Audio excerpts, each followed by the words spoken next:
ine unaweza tulia, kuna weather mzuri sana. Tunaweza kuja uchukue aka uzunguke juu ya maji, tembee vizuri sana.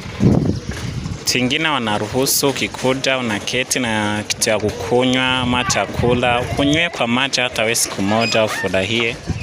Sikia vile inakuwa. Kitu ingine guys niko nataka kuwaonyesha ni hii. Hii mnaiona? Who is country is a have this bendera? Mniambie ni nchi gani na kuanga ni bendera?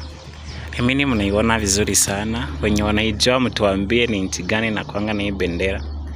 Msiniulize kwa nini nimechagua hii bendera. But is a very smart.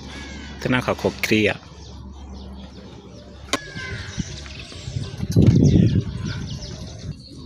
Sawa guys, mimi nimemalizia hapa siku yangu ya leo ya kuwatembeza. Nimeishia hapa. Hii inaitwanga Stand-Mark Hotel. Kitaka ukuja kutembea mkuje. Kitu kingine naomba, naomba tu follow me, then share, comment. Na Mungu awabariki zaidi.